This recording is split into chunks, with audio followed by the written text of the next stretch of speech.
जय श्री राधे कृष्णा। आपके अपने YouTube चैनल पर आपका स्वागत है।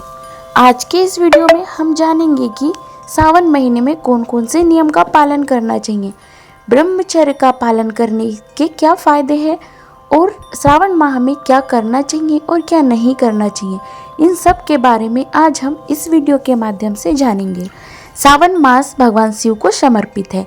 यह प्रकृति और पुरुष यानी कि शिव और शिवा के मिलन का महीना है। सावन मास का धार्मिक दृष्टि से बड़ा ही महत्व है। इसलिए स्कंद पुराण में सावन के महीने को लेकर कई नियम और संशय के बारे में विस्तार से बताया गया है। इसमें ब्रह्मचर्य के पालन का बड़ा ही महत्व है। सावन में ब्रह्मचर्य के नियम का पालन करने के साथ ही जो व्यक्ति खान पान से जुड़े नियम का पालन करते हैं उन्हें भोलेनाथ की कृपा से लोक परलोक में बड़ा ही उत्तम फल प्राप्त होता है। ऐसे में आइए जानते हैं विस्तार पूर्वक सावन महात्म्य में सावन को लेकर क्या नियम संयम बताए गए हैं। सावन मास को शिव पूजन के लिए अत्यंत ही उत्तम महीना माना गया है। इस माह में भगवान शिव जब शयन में चले जाते हैं तो रुद्र सृष्टि के संचालन का काम संभालते हैं। इसलिए इस महीने में नियम संयम के पालन का बड़ा ही महत्व है।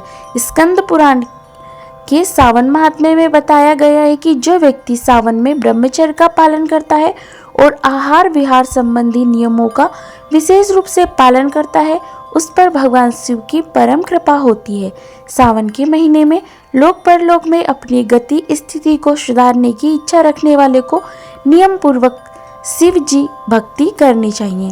भगवान शिव और पार्वती जिन्हें प्रकृति और पुरुष स्वरूप माना गया है, उन्होंने कहा है कि जो भी भक्त सावन में श्रद्धा पूर्वक ब्रह्मचर्य का पालन करते हुए शिव और शिवा की भक्ति करेगा उसके लिए लोक परलोक में कुछ भी अप्राप्य नहीं रह पाएगा। तो आइए जानते हैं सावन में ब्रह्मचर्य का पालन करने के फायदे और सावन में क्या करे क्या ना करे। तो पहला नियम हम जान लेते हैं, सावन में ब्रह्मचर्य का पालन नियम और फायदे।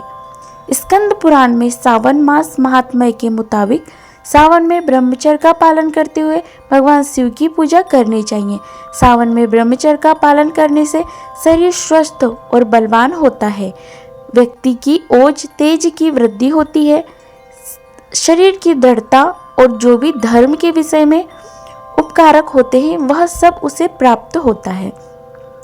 निष्काम ब्रह्मचर्यवती को साक्षात ब्रह्मलोक की प्राप्ति होती है और परलोक में सभी सुख सुविधाएं भी सहज रूप से मिल जाती है। तो यह थे सावन में ब्रह्मचर्य का पालन करने के फायदे। आइए अब हम दूसरे नियम की बात करते हैं। दूसरा नियम है सावन में मौन व्रत रखने के फायदे। सावन माह में जो व्यक्ति भूमि पर सोता है, दिन में एक बार भोजन करता है और मौन व्रत का पालन करता है उसे शिव जी की कृपा प्राप्त होती है।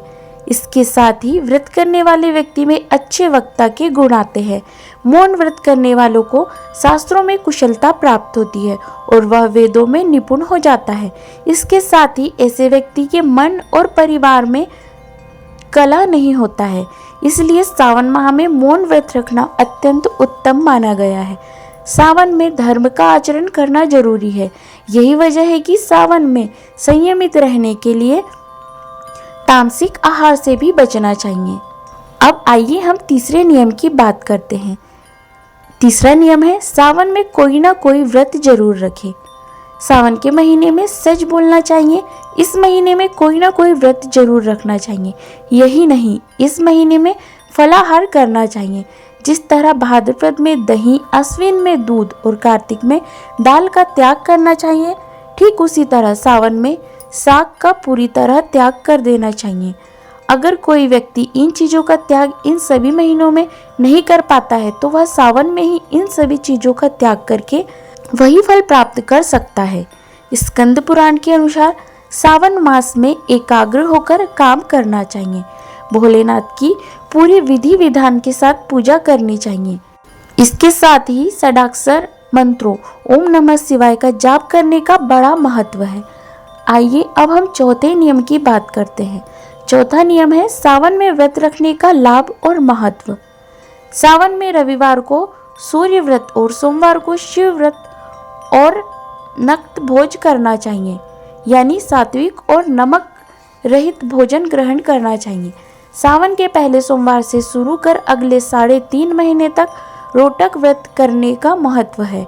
माना जाता है कि यह व्रत करने से सभी मनोकामनाएं पूरी होती है। सावन में मंगलवार को मंगलागौरी व्रत रखना चाहिए, जबकि बुधवार और गुरुवार को इन दोनों वारों का व्रत रखा है। शुक्रवार को जीवंतिका व्रत और शनिवार को हनुमान और नरसिंह व्रत करने का विधान भी बताया गया है।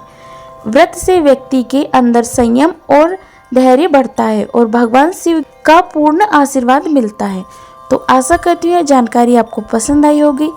वीडियो पसंद आए तो लाइक कीजिएगा, शेयर कीजिएगा और ऐसी ही जानकारी प्राप्त करने के लिए हमारे चैनल को सब्सक्राइब कीजिएगा और बेल आइकन को प्रेस कीजिएगा। मिलते हैं अगले वीडियो में। जय श्री राधे कृष्णा। धन्यवाद।